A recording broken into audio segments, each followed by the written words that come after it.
Good afternoon, everyone. I am GAVELO Sanchez, and I am a TLE major, and I'm going to demonstrate this afternoon about table napkin folding. So may I request everyone to please stand for a short prayer, bow down our heads and close our eyes, and let us pray. Our Father, who art in heaven, hallowed be thy name, thy kingdom come. Your will be done on earth as it is in heaven. Give us this day our daily bread, and forgive us our sins as we forgive those who trespass against us.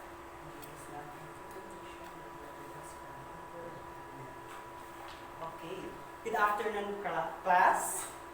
So before you take your seat, please arrange your chairs and make your chairs align in front of you, and pick up some pieces of papers under your chairs. And please shut down or kindly off your cell phones if there's any. Are you done? Okay. So settle yourself. Please be reminded with our classroom rules. Okay, everybody read. Respect one another. Listen to the one who is talking related to our topic or discussion. Number 3, avoid unnecessary noises. Number 4, do not hesitate to ask if you have questions and other concern. Number 5, observe cleanliness at all times. And number 6, do not cheat. Are we clear, class? Okay, so may I know who are absent this afternoon? Very good. Perfect attendance. So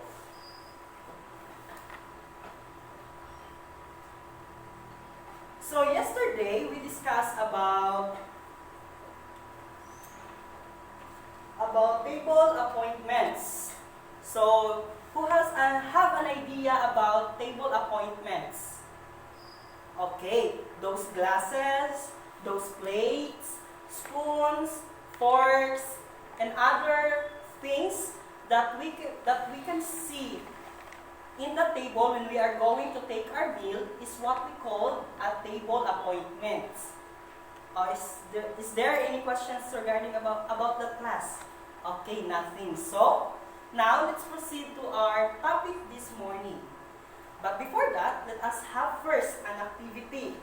So this activity is what we call hashtag. So I will going to present to you sample pictures. Then all you have to do is to observe. Then you can stand. Then you can give at least 2 words describing the pictures that you are going to observe. Then for those students who will be participating, will have chocolates. So are we clear, class? So first we have these first picture. Okay, in this picture, what have you observed? Okay, food, serving foods. There is 2 attendants. Very good.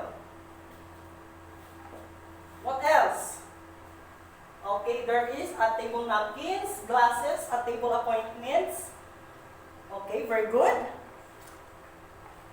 How about this one? Okay, there are also a waiter or attendants who are serving the foods, right? And this third one. Okay, there is flowers, of course, for you to make fresh or to make glamour into that dining. So in those 3 pictures, class, what have you observed? Okay, very good.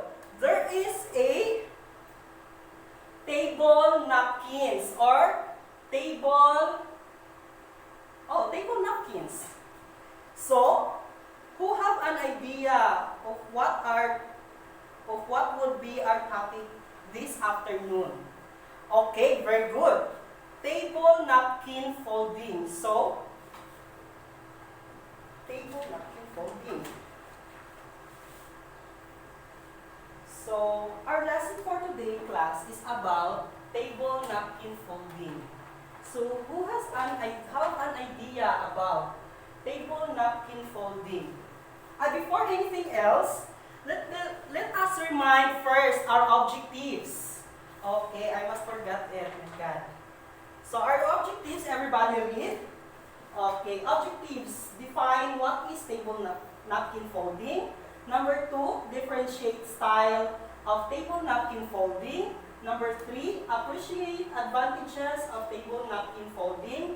And last, demonstrate examples of table napkin folding. Can I expect that from your class? Okay, I hope so. Okay, facts. Facts about table napkin folding. So, everybody read. Napkin folding started during the Middle Age. Okay. It started during the rule of French leader Louis XIV to impress guests. So, that would be the first use of table napkin folding around French or the Middle Age. It was started Middle Age by the French leader Louis XIV to impress guests. That would be the first use of napkins or table napkin folding. So napkins are also known as face towels and serviettes and are most commonly manufactured white. So white because as the color symbolizes cleanliness and gives a fresh feel. Okay, understood.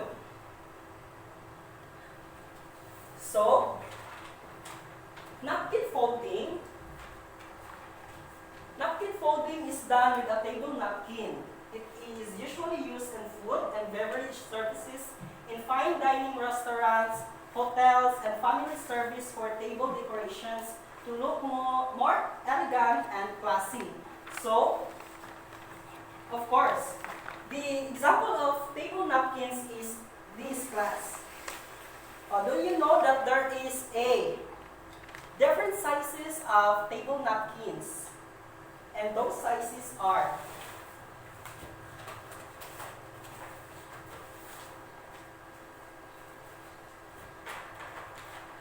so there are 3 different size of table napkins. First,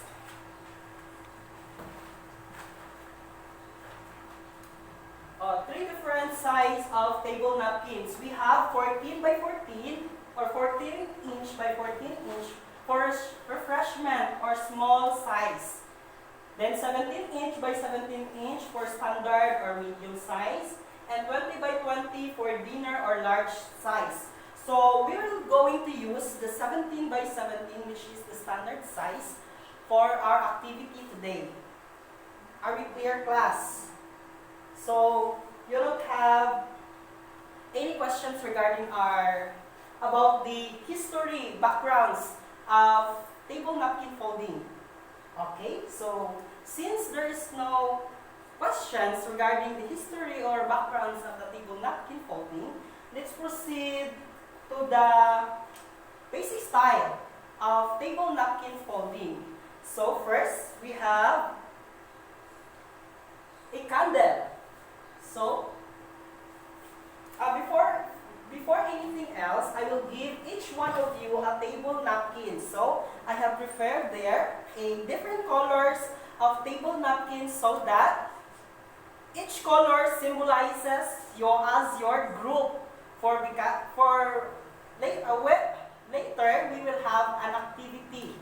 Then these colors will symbolize your group, of course. Then, for those students who got perfect score, will receive a chocolate, of course. So, you must get one and pass. So now, we have first the candle. So, okay class, since you have a table napkins there, you can follow after me. Okay? So, candle first. Fold the napkin into half diagonally. So, into half. This would be the, okay, everybody follow. First, fold into half diagonally, this one. Second, fold up the bottom edge about 1 inch. So, fold the bottom. So, this one, you will fold this, okay? So fold, then turn napkin over. So turn napkin over. So turn like this. Then, okay, turn napkin over and roll it up firmly or lightly. So turn. This one, turn. Okay, turn. Until it was end. Then, stand the candle. Okay, this would be the example of candle napkin folding. Okay, understood. So no one questions regarding to the first style of napkin folding. Okay, very good. So our second candle or our second napkin fold that we are going to demonstrate is the pyramid. Pyramid class is the basic style. This is always what we can see, or that we're going to use, especially those occasions, candle and the pyramid. So first step, fold the napkin in half diagonally to form a triangle. Okay, like the candle, the first step of the candle, this one. Second, place the folded edge at the top. So this would be the folded edge. Then place it to the top like this one. Then fold down the right point to the bottom point. So you are going to fold and fold down the left point to the top point, to the bottom point. Okay, this one. Then fold the napkin in half by bringing the bottom point under the top point. To make it stand, leave the napkin at the center of the bottom edge so it rests on the two side edge. So this would be going to perform the step number 5. Since this would be the step number 4, so you are going to fold napkin in half like this. Then, to make it stand down, lift the napkin at the center of the bottom. So you will be left this one like this. Then make it stand. That would be our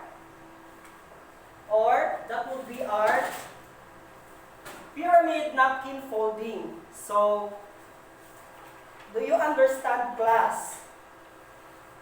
Since you don't have any questions or clarifications regarding to the two table napkins that we have been discussed, so go to your group or respective group according as what I've said a while ago, that each color represents as your group. Okay? Then I will going to give to you these different styles of table napkin. Then you are going to follow the different steps. There is corresponding pictures there. You are going to follow the different steps over there. Then, okay, group 1 will be the pink.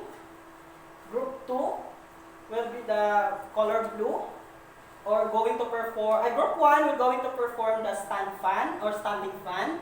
Group 2 will be the blue team, which is going to perform a rosebud. Group 3, which is the red team, which is going to perform the French napkin fold.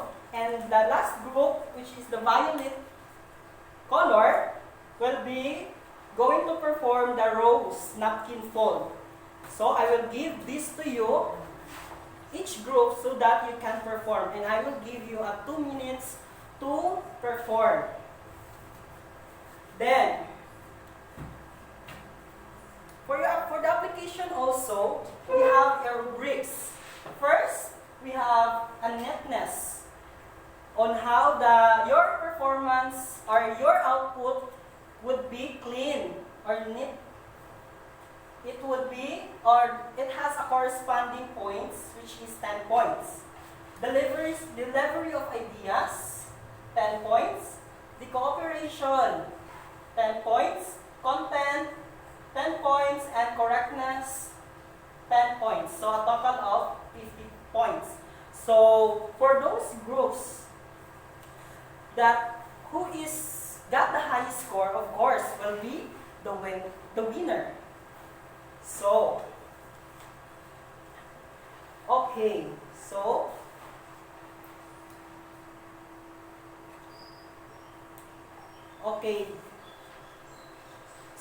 you don't have any questions, so perform. You can perform now. So, this would be the output of different groups. For group 1, they perform the standing fan. Group 2, the rosebud. The group 3 will be the French napkin fold. And the group 4, the rose napkin fold. Okay, this would be the standing fan. And this would be the rosebud for group 2. And this would be, and this would be the French napkin fold. Okay, very easy. And this would be the rose napkin fold. Okay, since all groups got perfect score because they presented it very well and very neat. Then the content was there and the cooperation also. So each group will have 50 points. So since you have no questions, so what are the importance of napkin folding in food and beverage services? Okay. The importance of napkin folding in food and beverage services is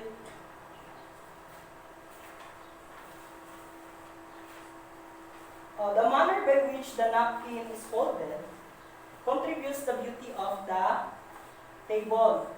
Table napkin at a formal meal should match the color of the tablecloth.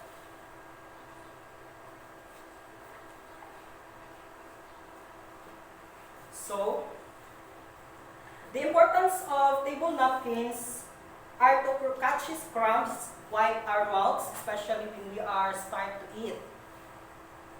Prevent from coughs and sneeze, so that you can make excuses, so that you can wipe your face or nose.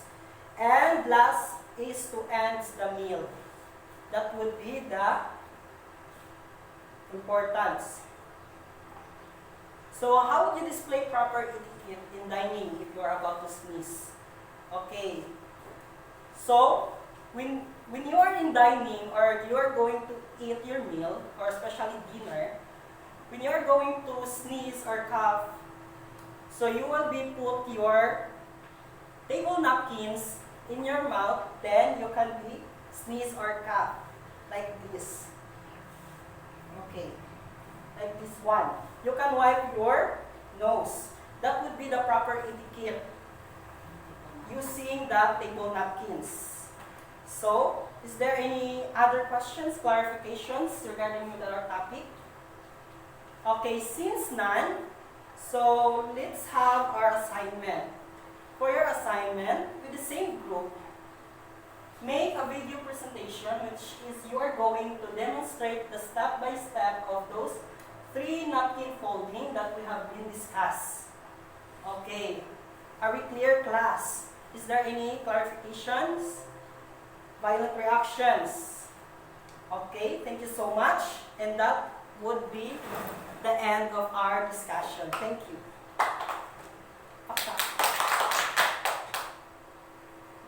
again.